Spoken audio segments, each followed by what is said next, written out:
California. If you're gardening in California, you are, especially in Southern California, you're subject to some very distinct microclimates that are hard to distinguish, especially if you're looking at the USDA climate zones that are defined back east.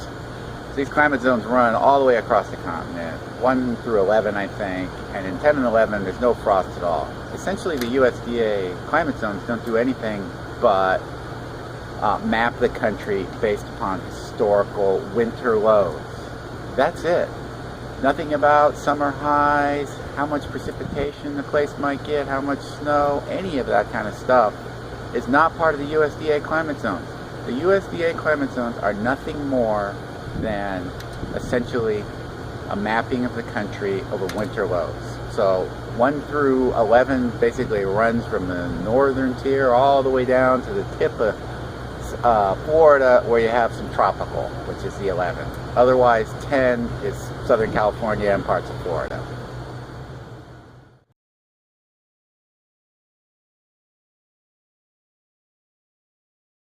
We are in Southern California, and I've been gardening in California with all these microclimates.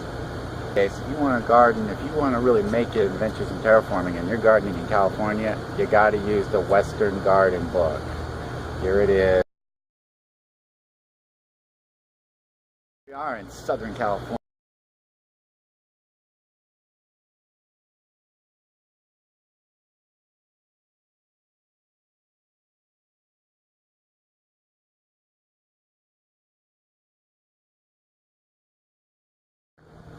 These are what you need to figure out what you can plant, what you can't plant.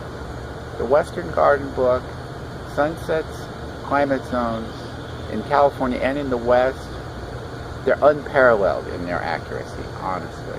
Literally 30, 40 years of gardening in California. Western Garden book. That's what you need. You need to look at those climate zones and figure out where you fit in there. Adventures in Terraforming, I'm actually in climate zone 23.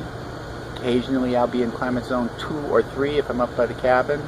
But that's what Adventures in Terraforming is mostly about. Climate zone 23. That's where this suburban garden that you see is.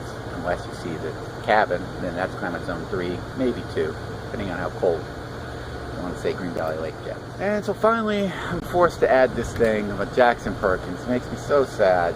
Jackson Perkins act such jackasses to me.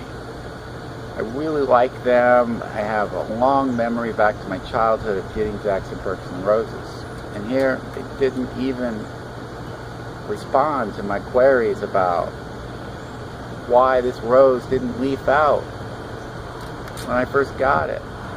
Now when I took videos over months showing that it wasn't leafing out, I kept sending them emails saying, hey, what are you guys going to do? This thing didn't even leaf out. Finally I get on the phone and call them last month, and they give me a cock and bull story about how I'm outside of climate zone 9 where Mr. Lincoln, the rose that didn't leaf out, that's the highest climate zone he's recommended for, and I'm in climate zone 10. Now, I planned on planting this up at my cabin, but I can't ship to my cabin, so I had to ship to my house. And it didn't leaf out. And we now know that the USDA climate zones only have to do with the winter lows. So for them to say they are not going to replace this rose that cost me near on $50 and showed up in poor condition because I'm outside of USDA climate zone 9, no. That's total BS.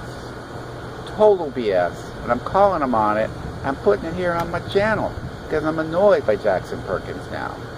Really poor customer service. And a real South Carolina attitude to the fact that I was in California that doubly annoyed me. And I told you, Jackson Perkins, I was going to put it up. Now I have.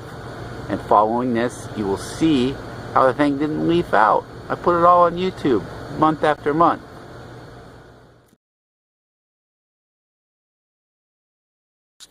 Yeah, look at these guys. They don't look like they're going to make it. Maybe he's coming back. Maybe. This guy looks very poor. I don't want to give you notice of that. Who is this? This is Mr. Lincoln looks the worst, I have to say.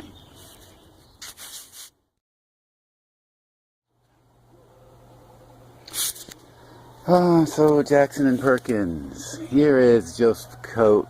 I would say it's leafed out pretty well in the last 24 days since the last video. And I don't know, Double Delight's struggling here, but here's a second set of buds that have come out. Maybe it's gonna make it. Mr. Lincoln still looks pretty dead. Really dead. I mean, we got some green down here. I just don't know why it's unhappy. I put it in this pot immediately because I wasn't sure where I was going to put them. I was probably going to leave them a whole season in a pot, be honest. Plant them in the fall.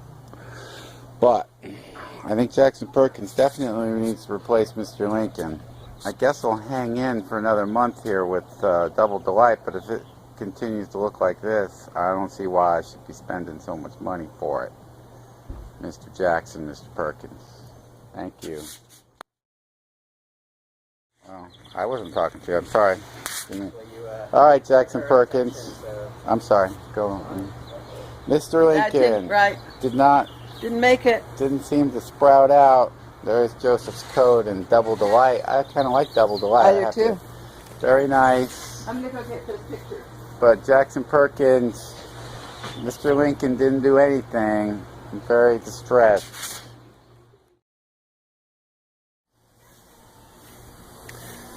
So Jackson Perkins, here we are in August. Still haven't gone through winter yet. So this stick here never was actually seen in a USDA climate hardiness yet. Right?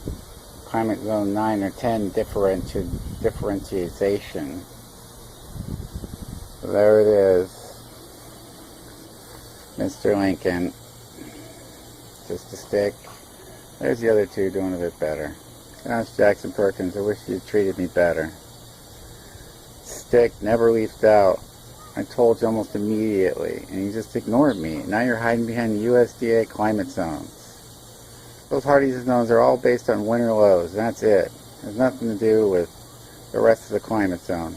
USDA hardiness zones is about the simplest, most black and white climate zone map that there is, really. And if we're going to use it, then we got to go through winter, don't we? We didn't go through winter on this, Jackson Perkins. Mr. Lincoln showed up sick. They all showed up sick, honestly. I nursed those two back to health.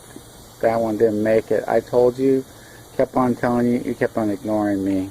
Gosh darn it.